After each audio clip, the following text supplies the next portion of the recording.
welcome to Weather HQ. I'm Paolo del Rosario. Now, this week we're bringing you stories that go beyond the forecast. Now, we discuss dementia, the signs to look out for, the risks involved, and how families can provide support. Now, we also feature the Philippine Coast Guard's mangrove planting activities in Surigao, a crucial move to protect our coastlines and communities. And we also take a look at why the Sugar Regulatory Administration is flagging lower output this year. First, here's my conversation with Tofi De Jesus of the Dementia Society of the Philippines on recognizing the condition and how communities can better respond. Well, primarily, it has a very big impact on our society because as what happens, for example, for people with dementia, they now become, of course, a certain task that needs to be done by their family, maybe perhaps even a challenge that needs to be fulfilled by their families. So, of course, for people with dementia, they will be facing deterioration of their cognitive abilities as well as an inefficiency in their activities of daily living. So, one way or another, it will be really giving a cost to their families to take care of them in their everyday lives. So, it is something that we really need to be more knowledgeable about so that we can understand and we can also give a proper response whenever this will happen to our family members. So, Tofi, kapag pinag-uusapan yung dementia, sinasabi nila na minsan it's just memory lapse or hindi talaga siya dementia or may konting denial na talagang it just happens with old age. What is the difference between yung normal memory lapses and, of course, diagnosing dementia? Okay, first and foremost, even though we go into our old age, we are still capable of having cognitive effectiveness. So it doesn't mean that getting old, automatic we'll go and have dementia. It's not like that. Not to mention, dementia is an umbrella term, which means that it encompasses a lot of different psychological and neurological disorders. Okay? When you talk about dementia, it means it is a general deterioration of your cognitive and daily capacities. Alzheimer's disease, for example, is just one example of dementia. There are still other dementias that can happen. Now, the difference here is that the deterioration in dementia is much faster. So you will notice that the changes in the behavior, in the activities of daily living, in the cognitive capacity becomes more pronounced. It's more prevalent. So, for example, for an 80-year-old without dementia, you might have certain lapses from time to time, but you will notice that you're able to retrieve whatever it is you're trying to remember after a few minutes. But for people with dementia, it is already a difficulty that's more pronounced, more consistent, and it's getting worse as time would go by. So that is why it is very important for our Filipino viewers that if you are noticing something with your family member, it is important for you to consult your neurologist, your geriatrician, your psychiatrist, so that they can then start the evaluation. The neurocognitive testing will be done by your psychologist so that we can identify which specific kind of dementia is present within your family member. Are there early signs that people should watch out for? Because some people obviously have it diagnosed. It's a bit too late in terms of maintenance, in terms of prevention. What can people do to have an early indicator or at least watch out for? Okay. Risk factors for dementia would include number one would be age, because primarily as you get older, the higher the chances of you having it. At the same time, you need to control your vascular risk factors. So, for example, people who had a stroke, they are more at risk of having dementia. And then, of course, those people who are maintaining certain illnesses like hypertension and diabetes, again, those are risk factors as well in developing dementia. Falls can also be a risk factor. So whenever these things are happening with you, you need to understand that these are now the things that can lead you to the development of this kind of condition. So therefore, you need to really get yourself checked at least once a year so to ensure that everything is still working well.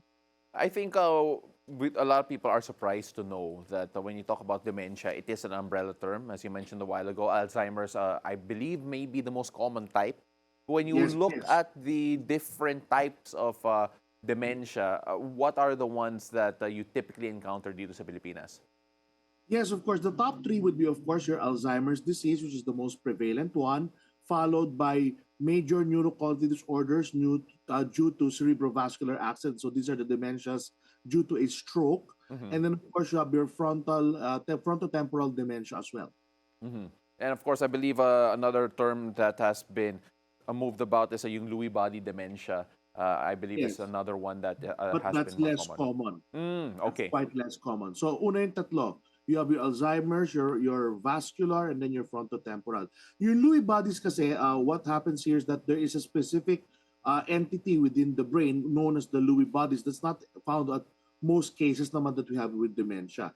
Now, the thing that you can see with Lewy body is that there is hallucinations that are happening within the individual.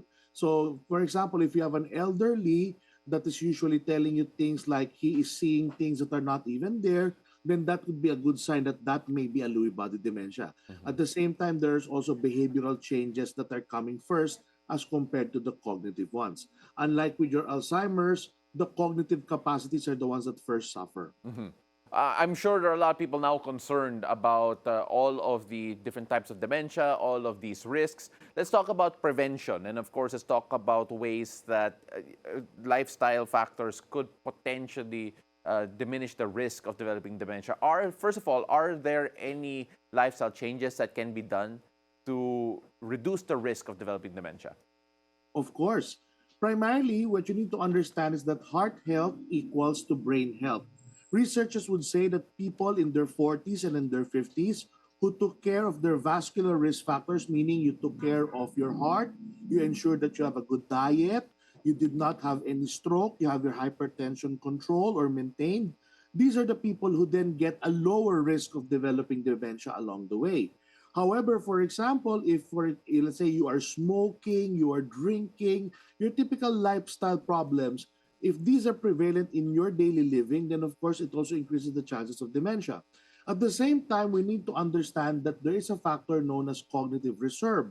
This means that you are stimulating your brain in order for your neural cells to have multiple connections to one another, therefore strengthening the bond and the communication that they have with each other. So that's why, if for example, as you age, you have what we call apoptosis or the natural cell death, the cells that die out will then be compensated by the cells that remain. So if, for example, you engage in cognitive stimulation activities like reading, for example, doing puzzles, ensuring that you keep yourself current with the news. So whenever you allow your things to be cognitively active with your daily functioning, then that is a protective factor towards dementia. Ako, staying active with the news, nakaka-stress din yun eh. But then, of course, reading the puzzles, I'm sure, would definitely help. Toffee, when we look at those who are diagnosed early on in terms of maintaining or rather managing any dementia that they might have, what are the normal orders? What are the normal treatments and interventions that can be used to treat that and, of course, be able to manage that? Okay, first and foremost, let's try to focus on Alzheimer's for this particular case. If your relative, for example, is diagnosed with Alzheimer's disease, then the first thing that will happen there is that your doctor will be prescribing medication for that.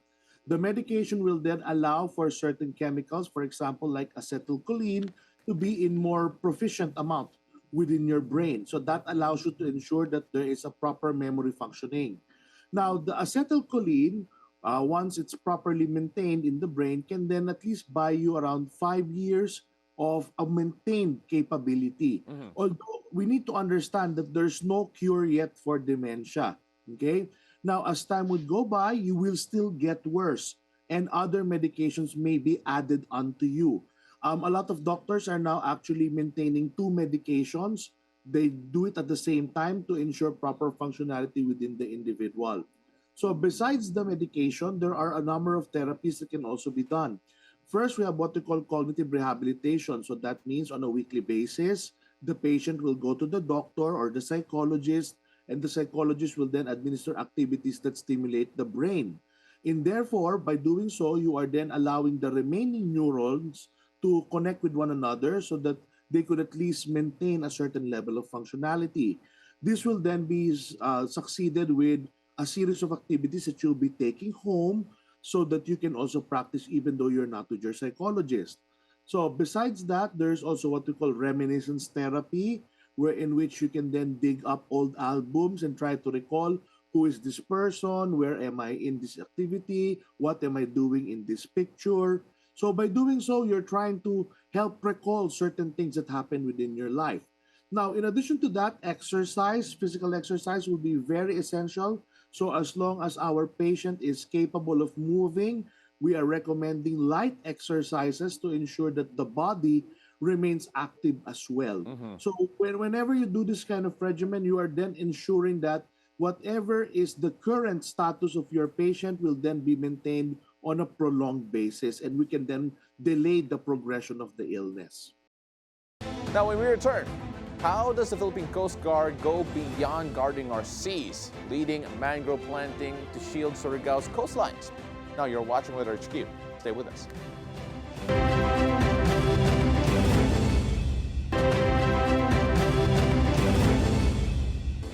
The Philippine Coast Guard recently spearheaded simultaneous mangrove planting in Surigao del Norte and Surigao del Sur, putting hundreds of propagules into the ground to help restore and protect our shorelines. To tell us more, I spoke with Ensign Roy Christopher Orellaneda, the station commander of Coast Guard Station Surigao del Norte. This activity, sir, is part po diyan sa aming mandato ng Coast Guard po kasi meron yung isa sa mandato po ng Coast Guard is yung Marine Environmental Protection, sir. Yung activity na yon, sir, na kinandak namin last 12 September is kuan yun, sir, pre-anniversary ng Coast Guard, sir. Lahat ng mga unit ng Coast Guard simultaneous po nagkakandak ng mangrove planting activity, sir. Dito naman sa EOR ko, sir, successfully planted po kami doon ng mga around 500 propagules nung time na yon, sir. Iba din po doon sa mga ibang stations namin dito, sir. Sir, yung mga locations po ninyo, if I'm not mistaken, Barangay Lipata sa Surigao City and of course, different parts of Surigao Island, paano nyo po na-identify? Yung kuan, sir, may coordination po kami sa kuan, sir, sa ating mga provincial environment and natural resources offices, sir. Sila po yung nag-identify ng mga areas na pinaplant. Actually po, yung Coast Guard po dito sa province of Surigao del Norte, meron po tayong adapted 10-hectare mangrove plantation area na yan po ay minamonitor at tinataniman po ng Coast Guard. Part po ito ng Coast Guard District Northeastern Mindanao Sir Project Bakawan. Dito naka-located po sa amin sa EOR ko po. Part ng mandate po ninyo is to protect and preserve yung mga coastline po natin. Bakit po mangroves yung ginagamit to be able to do that, to be able to protect yung environment, especially in those areas po? Yung kuha naman po natin is yung mga mangrove, malaking tulong po sila po para yung sa ating marine ecosystem po, sir. To prevent din po ng further mga kung may mga alon or kuan, sir, sila po ay nakakatulong para ma-prevent is mapunta po doon sa mga coastline po, sir. Especially sa mga storm surges na po. Yes, sir. Yes, sir. When we take a look at yung the fact that natural barriers po siya, and of course yung mga efforts ng Coast Guard to try and plant more mangroves po, sa palagay niyo po ba kulang pa rin ang mga mangroves to be able to protect yung mga local communities sa area po ninyo? Yes, sir. Yes, sir. Bali, actually, kailangan po talaga na maraming environmental efforts, initiatives through mangrove planting. Mas maganda, sir, kung hindi lang Coast Guard at actually nagkakandak din yung ibang mga offices natin, sir, para talaga makatulong sa ating marine environment, sir. Sa activity po ninyo, did you work with different LGU sa mga schools ba o mga community? Mayroon bang mga tumulong sa inyo? Anong time na yun, sir, is nagkuhan kami, sir, sa barangay po, sir. Yung barangay na concerned, sir. Naging effort din nyo po ba mag-educate sa mga community po about yung importance ng mga mangrove areas and protecting yung mga mangrove forest po ninyo? Yes, sir. Through doon sa atin Marine Environmental Protection Unit ng Coast Guard po dito sa amin po sa Surigao del Norte is nagkakandak po ng cancer, yung parang information drive with regards sa mga ganyang bagay po.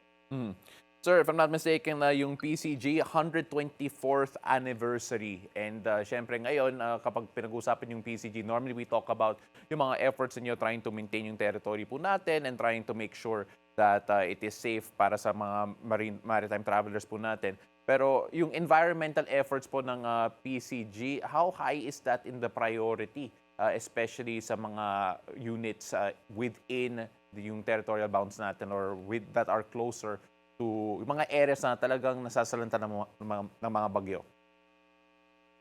With regards sa marine environmental protection mandate ng Coast Guard, sir, is part talaga siya daily kasi mayroon po kaming daily accomplishment report na daily reporting na kailangan meron talaga kaming environmental efforts, sir, na magawa. Kumbaga ngayon, lalo na ngayon, may program po yung command namin na yung tinatawag na I-Care. Intensify po lahat ng mga kuha namin, sir, mga efforts namin, sir. Hindi lang po sa marine environmental protection, pati po sa ibang mandato po ng Coast Guard. And I'm sure nakamonitor po lahat ng mga mangrove forest po ninyo. Yes, sir. Yes, sir. And we are closely coordinating and collaborating with our different sir, yung mga environmental offices, sir. Apart from yung mga mangrove planting po ninyo, ano po mga programa ninyo from an environmental perspective sa Surigao del Norte? Sa amin po dito sa Surigao del Norte, aside from mangrove planting activities, meron po kaming coastal cleanup activities, mga isko basurero po. Tapos meron po kaming minomonitor ng mga coral reef preservation, declared coral reef preservation area din dyan po sa Surigao City. And yung ating marine environmental protection po is nagkakandak po sila ng mga response training po, awareness and response training. The Sugar Regulatory Administration has ruled out exports this crop year to prioritize local needs as heavy rains and pest infestation threatens harvest. Now, what does this mean for supply and prices? Now, my conversation with SRA Administrator Pablo Luis Azcona returns when Weather HQ comes back.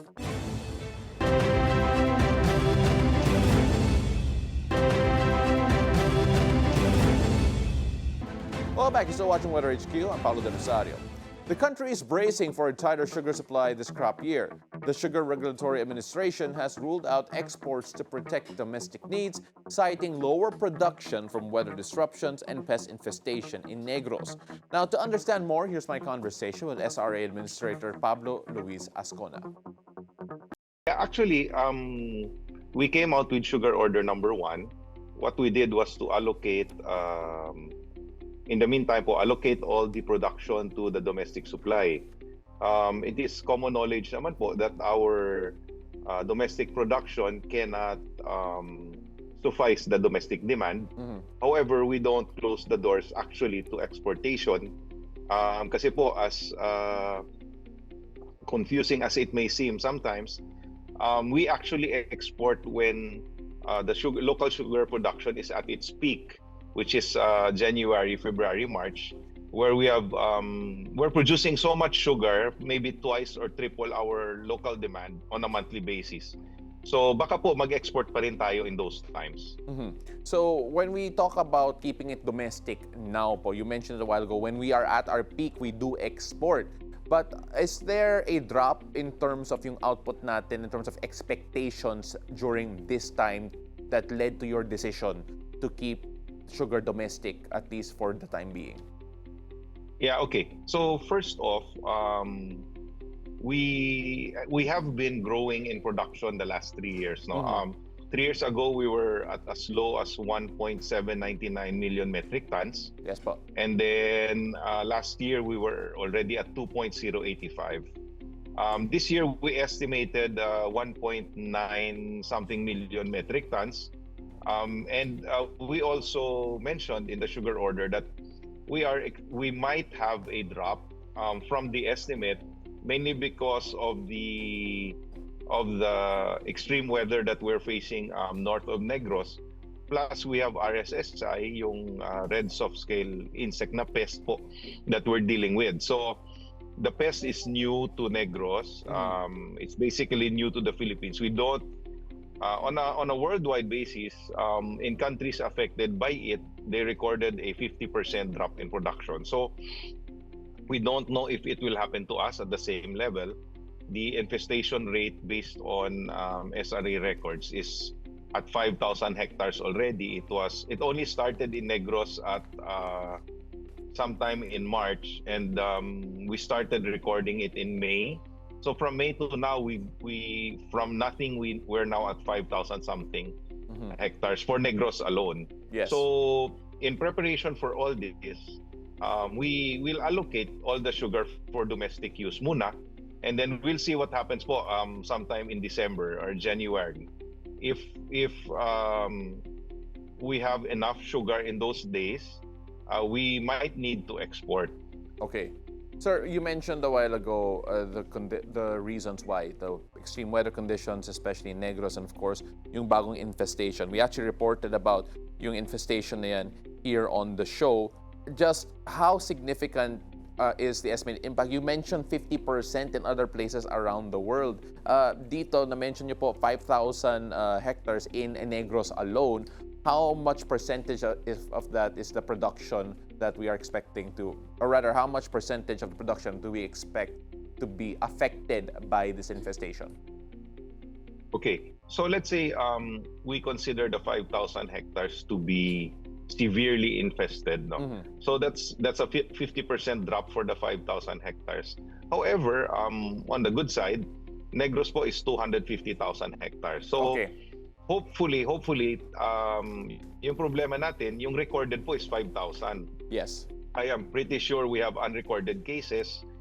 It is a very small insect, and not all the farmers report the infestation naman. So we're working hard on having our research people go around and monitor. So that's one of the reasons po. Okay. When we talk about the exports, the levels of production, and all of the other mitigating factors, syempre, it also boils down to the price. Will any of these issues, will the exports, or rather the lack of exports, result in changes of local prices of sugar and of course yung supply natin in terms of yung mga buffer natin? Okay, actually this year, or for the last 3 years, we were able to maintain a stable farm gate price and a very, very stable retail price. Mm-hmm. So the cause of this was actually the president's mandate to us to always maintain a 2-month buffer.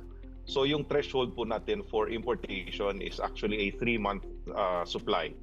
Kasi po, it usually takes about a month to get an import going. So we always maintain the 2 months buffer. Okay. So on the farmer side, the prices have been very, very stable.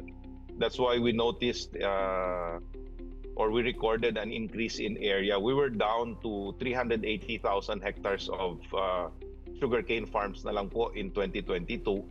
And sa ngayon po, we're up to 403,000 hectares na po. So a lot more farmers are planting sugarcane. Yes. This is because of the stable prices. And then sa retail side naman po, we were on a high of 136 pesos per kilo in 2022. Sa ngayon po, we're at 85 pesos for the last 3 years, no? 85 to 88. So stable po yung pricing, stable din po yung supply. Now, as for the exports, if you allow me to explain it a bit. Yeah. When you export kasi, the price of the US market is a lot lower than the domestic market. So, the farmers and the millers will never agree on allocating sugar for export at a time when we know kulang po yung local production sa domestic demand. So when we allocate po kasi, bibilhin po yung asukal nila at maybe about 1,000 pesos per bag lower. So kung na-allocate na siya for US. So yung ginagawa po natin, we keep it at domestic where we really need it. And then, usually in January, February, March po, when milling is at its peak, you have to understand, yung milling season po natin is 6 to 8 months lang. Yes. Mini-mill po natin yung asukal na gagamitin natin for 1 year. So, there are times when we are picking na yung production po natin on a monthly basis is 2 to 3 times of our monthly demand.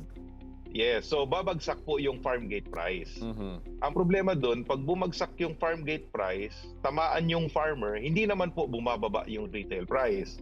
So what we do in those times, we export. Yes. So understood. we relieve the market of some supply, and then this will stabilize po all the prices, and then if need be, we replenish it after the harvest season na po. So the farmers do not get affected. Stable yung price ni farmer, and pinaka-importante din po, stable din po yung retail price. Yun yung logic doon po, Yes. actually. All right, so Sir Yes. Pablo, we're running out of time here a bit, but then before po. we let you go, I want to focus one last question here when it comes to the pest infestation, which could be a big threat considering we're not quite Yes. sure kung ano yung tunay na level of infestation of all our crops here in terms of yung mga sugarcane. But you have partnered with the Yes. Hawaiian-Philippine company on organic and eco-friendly pest management solutions. Is this the Yes, best po. approach and the most safe approach para sa mga crops po natin, considering that some people are worried about yung mga chemical pest control that could affect the health of yung consumers? Yes po. Number one, yung first po na approach is because unrecorded po yung pagpasok ng pest. A lot of farmers actually did not understand what was going on. So, naging severe po yung umpisa natin, and we had to resort to chemical pesticides to just control it. Yes. Ang problema doon sa chemical pesticides, it also kills yung beneficial insects po. Meron namang natural predator si RSSI, kaso lang po outnumbered po yung natural sobra. So, if we use a chemical pesticide, patay po yung pest, patay din po yung mga mabait or yung good guys. So, Hawaiian Philippines, we were trying to figure out, they brought in Israeli scientists and they studied it. We collaborated with them and we found out that there are certain natural like the basic example is neem, no? Neem oil or neem tonic na pwede nating gamitin. Pinapatay niya po si RSSI, hindi niya po pinapatay si yung bugs po na kumakain kay RSSI. And if we continue to use it, we create an equilibrium po. Meron silang ecosystem na sila na lang po yung nagko-control ng population ng pest. So yun po yung ultimate goal natin. And then si SRA po, we found a fungus in Capiz that's endemic po sa sugarcane natin na kumakain din sa RSSI. So Yeah. we're breeding that and yun din po yung gagamitin natin. Ayaw natin ng chemicals po kasi who knows, no? Who knows na baka po ma-affect yung sugar natin. Yes. So ayaw natin nun. So we will actually learn to live with this pest na lang po. Parang imposible naman sabihin na just like any pest na totally eliminate po natin, but we have to learn to live with it po na hindi apektado yung production natin.